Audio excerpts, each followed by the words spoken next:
Lengthened partials do not cause stretch-mediated hypertrophy. Hey, everybody. I thought I would chat with you guys and gals a little bit about this today. Again, this is one of those cases where I don't disagree that stretch position movements do seem to cause amazing hypertrophy. I am extremely unconvinced that the partials are necessarily always going to be better. The only time that might be the case is when the full range of motion might have active insufficiency near the top.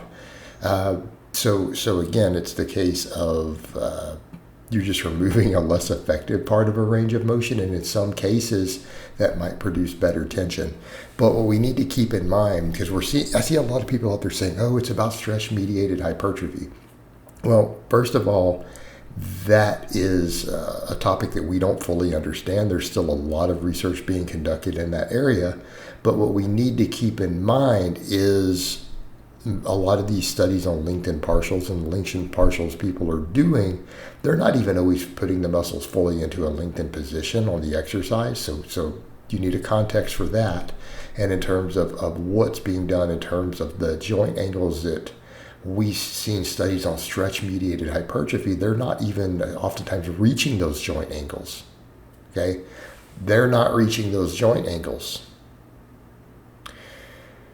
So this is kind of a nonsense idea. And in fact, again, some of these partials that have been done, people need to look at and realize they're actually still not even lengthened position, like really a true lengthened position for those heads. So a perfect example would be like some of the studies on partials with the skull crushers. But a skull crusher doesn't actually put the tricep long head into a lengthened position. Like it doesn't actually physically do it. So it's not even really a lengthened position partial. But some of those studies did show, in some cases, better hypertrophy than the full range of motion.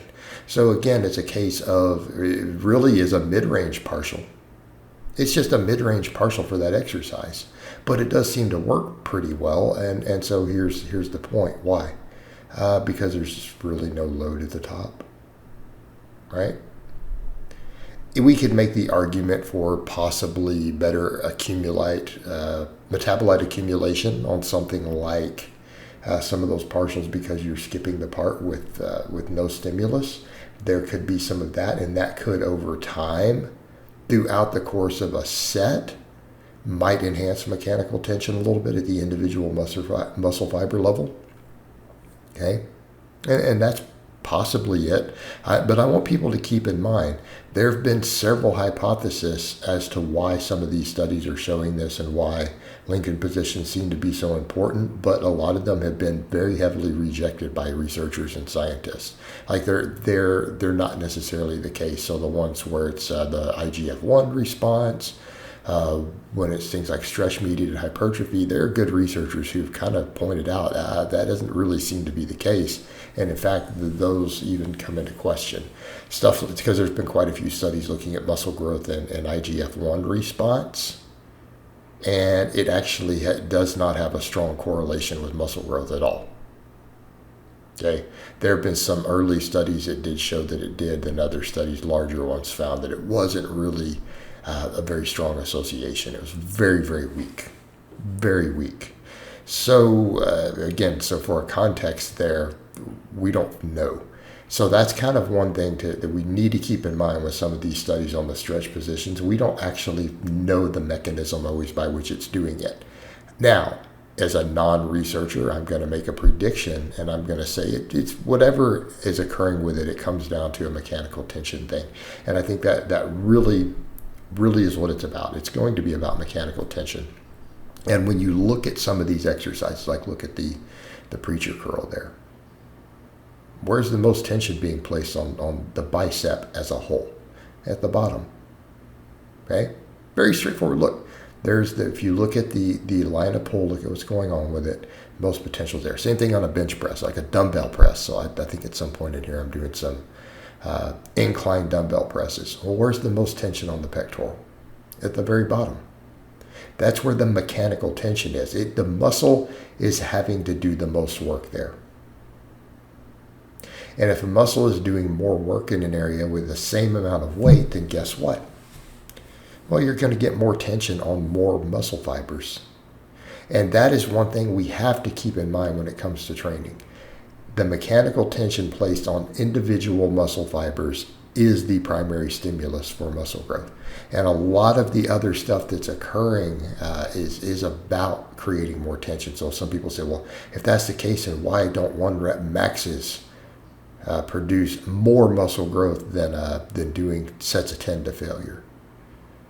Well, because you're repeatedly subjecting the same muscle fibers to tension and creating more overall fatigue. Because keep in mind, it is an accumulation of fatigue and a lot of those mechanisms that allow you to get to all the muscle fibers. Okay, in other words, there are millions and millions and millions, billions of muscle fibers in even the smallest muscle. It's your biceps, smallest major muscle in the upper body. Okay, you're not necessarily going to fatigue all of those fibers. Even off of a single set, you may not actually get to all of them. So accumulating reps starts fatiguing various muscle fibers. And then when you reach failure, you've probably reached a pretty significant chunk of the muscle fibers in there. You know, at least the ones capable of recruiting, and you're fatiguing them. So a lot of this, you're now utilizing multiple repetitions to get the muscle fibers that really need the most growth. Because again, they're going to grow at different rates. That's a bit of a nuanced topic. Different muscle fibers types have different capsule sizes and so on. So keep that in mind. So yes, it's still about mechanical tension on the individual muscle fiber, not mechanical tension on the muscle as a whole. So what we're looking at is set to set, exercise to exercise of, can we put the most tension on the most number of muscle fibers? Okay. So when we look at, again, something like this incline dumbbell press, well, the bottom position has the most mechanical tension on the muscle as a whole.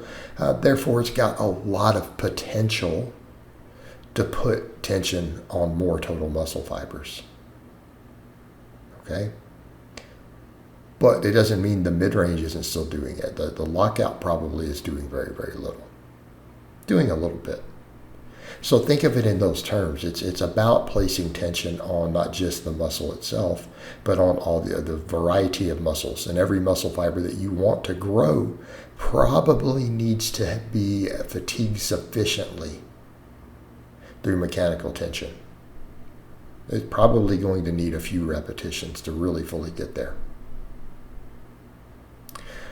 All right, guys, but that's really all I have to say on that today. I hope it's been informative, and I'll talk to you guys and gals next time.